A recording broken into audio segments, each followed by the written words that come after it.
Bienvenue au Tête-à-Tête. Je suis Geneviève Carl-Lefebvre et je serai votre hôtesse aujourd'hui. Le Tête-à-Tête est une série de vidéos enregistrées en français ici à la Société francophone de Maillardville et par la Tri-Cities Community Television. En commençant, nous reconnaissons que la Société francophone de Maillardville se trouve sur le territoire traditionnel, ancestral et non cédé de la Première Nation Coquitlam. Nous les remercions de continuer à vivre sur ces terres et ces eaux et tout ce qui s'y trouve. Aujourd'hui, j'accueille Monsieur Daniel Bouchard de la Chorale des Échos du Pacifique. Bonjour Daniel. Bonjour. Bienvenue au Tête-à-Tête. Oui, merci. Donc, on va parler de la Chorale des Échos du Pacifique aujourd'hui. Est-ce que tu peux me parler, c'est qui l'a créée et quand est-ce que ça a été créé, cette chorale-là? En 1973, Evelyn Christie, elle a conçu de l'idée, est allée à un atelier en Alberta, et puis elle a découvert la chanson à 4 voix, et puis elle a rejoint la chorale d'église de Notre-Dame-de-Lourdes, celle de Notre-Dame de Fatima, puis elle a créé une chorale conjointe de choristes séculaires. Donc, voilà, la chorale a connu ses débuts et on était une quarantaine de choristes. Donc, ma mère, ma cousine, ma tante, ma marraine, plein de monde de Maillardville. C'était des francophones de Maillardville à ce moment-là. Puis, donc, c'est quasiment une affaire de famille là, que j'entends, là. De communauté. Communauté. Oui. Avec la famille. Avec votre la famille. Mais avec les gens qu'on connaissait. C'était comme nos amis, nos connaissances, les parents, la parenté de nos amis aussi. C'était comme une famille, une communauté de 2 communautés francophones, des 2 églises. Excellent. Ouais. En commençant, Daniel, est-ce que tu peux nous raconter par qui et comment la Chorale des Échos du Pacifique a été créée? Bien, c'était en 1973. On avait 2 chorales des 2 églises, Notre-Dame-de-Lourdes et Notre-Dame de Fatima. Les 2 ici à Maillardville? C'est ça. OK. Et puis, Evelyn Christie est allée à un atelier en Alberta, et puis elle a vu ça, comment les chorales fonctionnaient à 4 voix.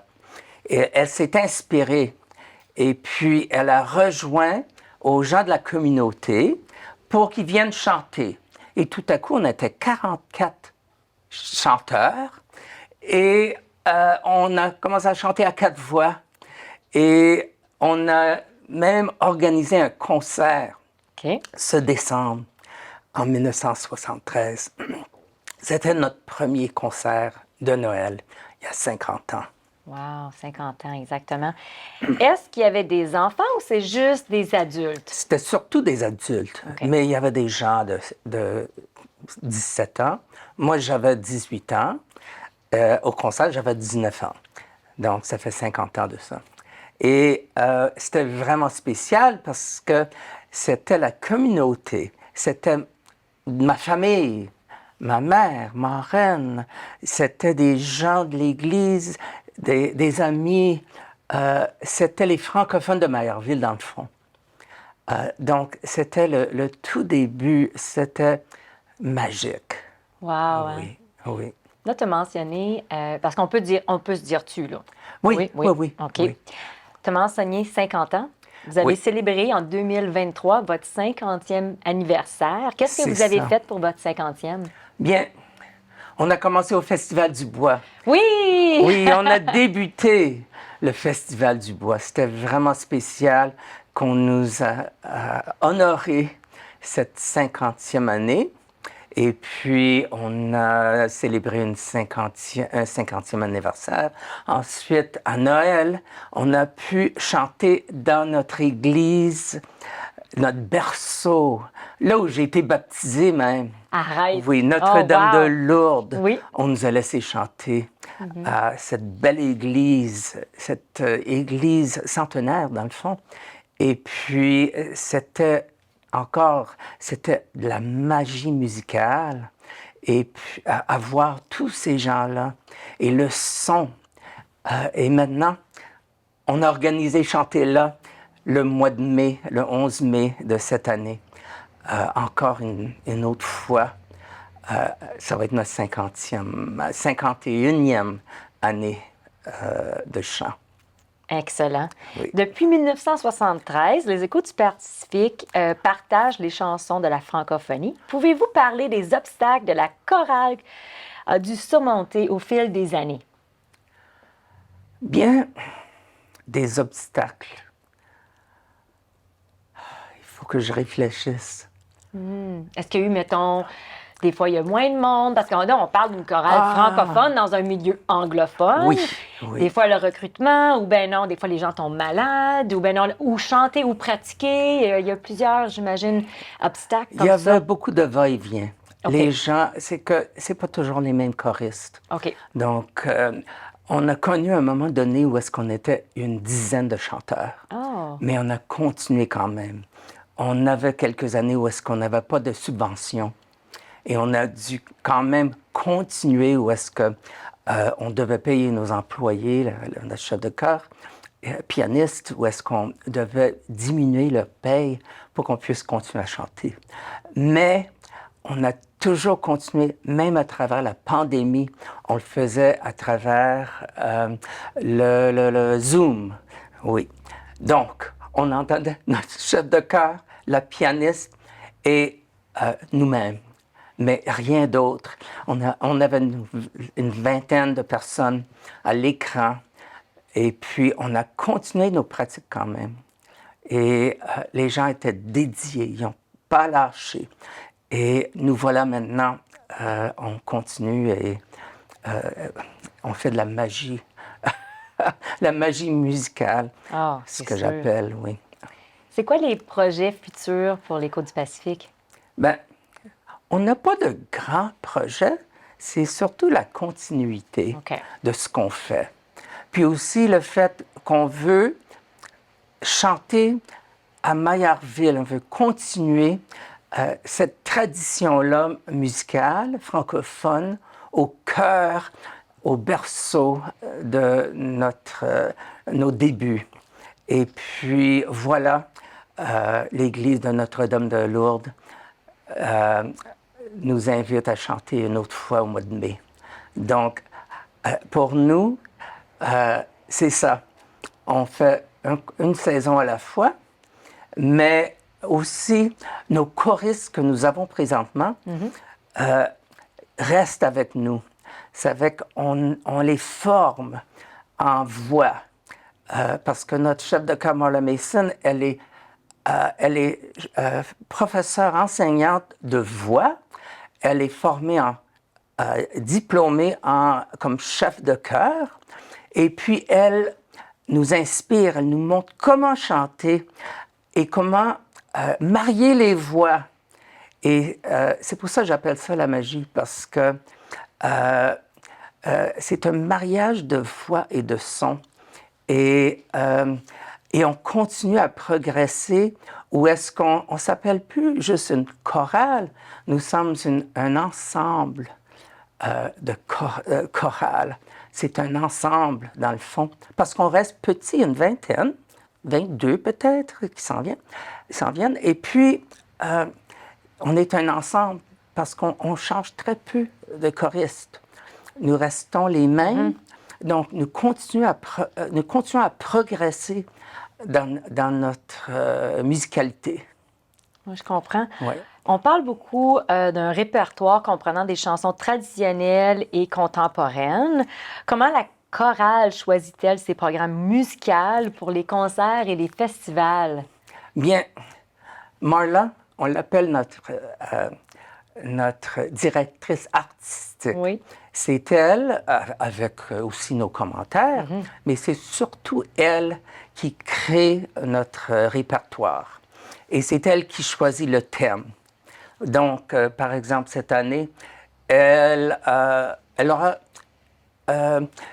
quelques chansons avec les voix de femmes seulement, 3 voix. Et moi, je lui ai dit, « Oh, ça serait bien si on pouvait le faire avec les hommes. » Cette année, on va avoir 1 ou 2 chansons avec les voix d'hommes, parce que c'est tout un autre son. Et puis aussi, on va chanter des chansons médiévales. on va chanter des morceaux plutôt contemporains. On va toute une gamme. Puis aussi, on chante dans 4, 5, 6 langues. Donc, on n'est pas restreint. Et on peut explorer la musique du monde et non pas juste la musique francophone, anglophone, mais aussi, non plus juste de l'Europe, mais de partout. Et parce que c'est un ensemble de sons, c'est universel chez les êtres humains. Donc, est-ce que vous changez un petit peu les chansons? Vous apportez votre propre parfum à certaines chansons parce qu'on est une chorale ou comment ça fonctionne? Bien, la voix humaine, Oui. c'est comme un violon.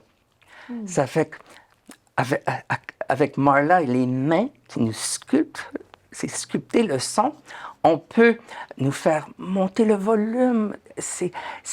Et puis, c'est très, très tendre, le son qu'on peut faire.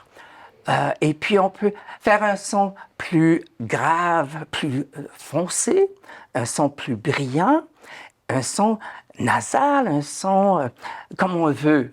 Et c'est elle qui nous dit quoi faire. Et c'est elle qui entend le tout. Elle est chanceuse. Quand j'étais malade, je ne pouvais pas chanter. Là, j'étais assis là et j'écoutais. Je pensais, mon Dieu, c'est ça qu'on entend chez l'auditoire. Parce que c'est riche.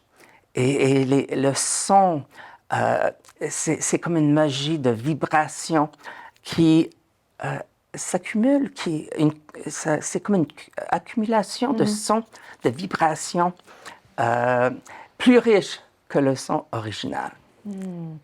Comment votre directrice, Marla Mason, c'est ça? Oui. A-t-elle influencé le style et la performance de la chorale depuis 2013? Oui, ça fait plus que 10 ans maintenant. Oui. Ça a tout changé. Oui. Les chefs de chœur avant, c'était des enseignants de musique, des gens avec un bac en musique. Mais Marla est formée surtout en voix, mais aussi, elle a fait des diplômes en chant choral. 2 diplômes. J'étais là lorsqu'elle a reçu son diplôme en chant. Oui, je suis allée. Et puis, c'est en chant choral. C'est ça son...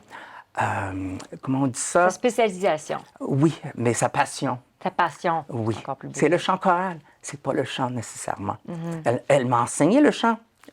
Mais chanter pour être solo, c'est pas le même style. C'est totalement différent que lorsqu'on chante dans une chorale. C'est un autre style. Oui, j'imagine, oui. Oui.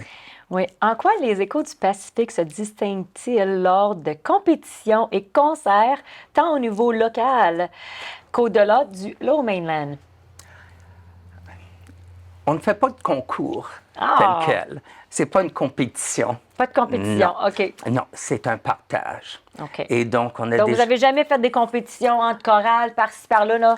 C'est pas une chose qui se fait? De compétition où qui est gagnant, qui est perdant. On Non, participe jamais. tout ensemble. OK. Oui. Puis, on a déjà chanté avec... c'était un congrès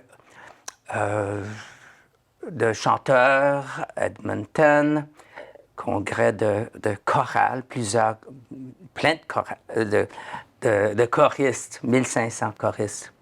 Et puis, on est allé à Edmonton à plusieurs reprises pendant toutes les années. Et je suis allé moi-même.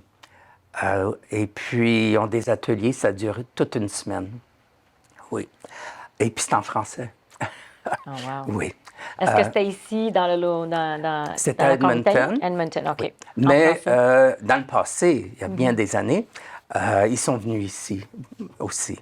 On a reçu des chorales.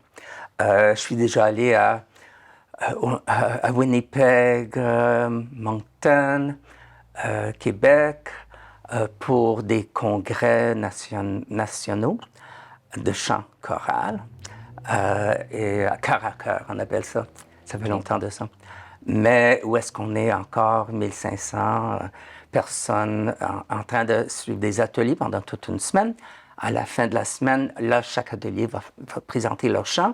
Puis aussi, là, les 1500 vont chanter ensemble dans une salle.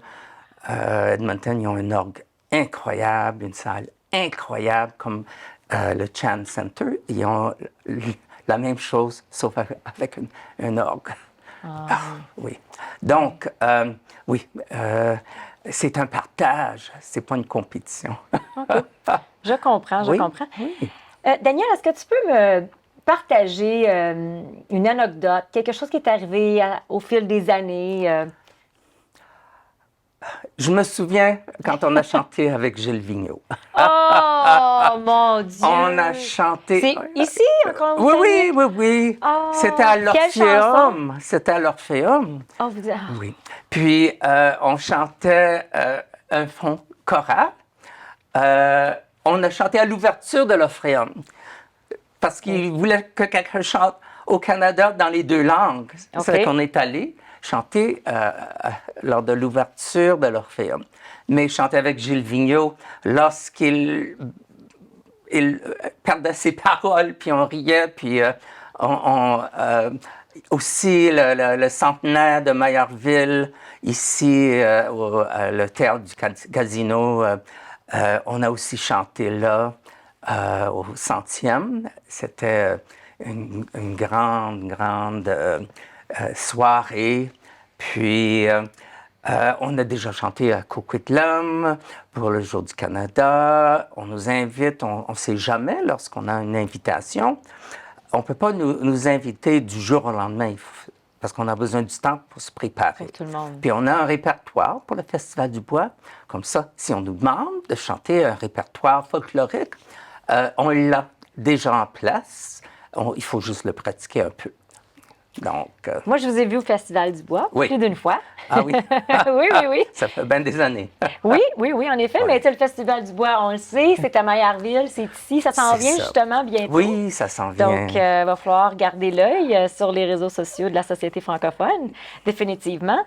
Moi, Daniel, je me demandais, est-ce que vous recrutez encore des gens? S'il y a des gens qui sont intéressés à aller voir qu'est-ce qui se passe, peut-être qui sont intéressés à joindre, comment ça fonctionne pour vous joindre? On vient juste de recruter c'est un baryton, mais il va chanter basse. J'étais là parce qu'il faut que quelqu'un aille écouter la chorale. Ensuite, il faut qu'il passe par une audition avec Marla. Aussi, on demande quelles sont les habiletés musicales de cette personne-là. Ça n'a pas besoin d'être seulement en chant, mais aussi est-ce que la personne sait comment jouer des notes, l'oreille musicale. Donc, on vient de recevoir une nouvelle personne. Aussi, on reçoit nos anciens membres, sûrement. Mais il y a toujours le groupe central. Il y en a qui tombent enceintes, sont même prêts à accoucher. Puis là, ils ont le bébé, puis ils reviennent 6 mois plus tard. Donc, c'est ça. Il y a du va-et-vient, mais il y a toujours le cœur du cœur. Le cœur du cœur. Oui, c'est beau à dire, le cœur du cœur. Puis j'imagine que des fois, avec un gros groupe comme ça, une quarantaine de personnes, c'est sûr que ça bouge. Là, hein? Ben, maintenant, c'est une vingtaine. Dans la vingtaine. OK. Oui, 22. OK. Donc, y a-tu de la place pour d'autres personnes? Oh, c'est ça que je peux comprendre. Oui, sûrement. Je vais vous dire un petit... Daniel, est-ce que tu as un souvenir du passé touchant, quelque chose que tu voudrais nous partager? Bien, quelque chose qui me touche au cœur, c'est que j'ai toute la musique de la chorale chez moi au sous-sol. 4 classeurs et demi. C'est 50 ans de musique. Et puis, autrefois, on demandait aux gens d'écrire avec un crayon de plomb leur nom. avec l'initiale de notre famille. C'est que lorsque je passe à travers les partitions, je vois le nom, c'est comme des fantômes. Le nom de gens décédés, mais ça me réchauffe le cœur. Ça me fait du bien. Je vois le nom de ma mère, Florence, Donalda, ma tante, Marie-Louise, une autre, c'est une marraine, Oui. ma soeur, ma cousine, aussi des amis, des gens qui sont venus, qui s'en allaient, des gens de la communauté. Et j'aime ça. Et personne d'autre dans la chorale présentement, couramment, sont au courant de ces petits noms-là au coin des partitions, écrits avec un crayon de plomb. Oh, wow. Et puis, c'est beau à voir, parce que ça fait partie de notre historique, notre passé, de l'essence, de l'âme, dans le fond de notre chorale. Absolument, Oui. absolument. Oui. Daniel, je vais te dire un petit secret avant qu'on termine. Ah oui?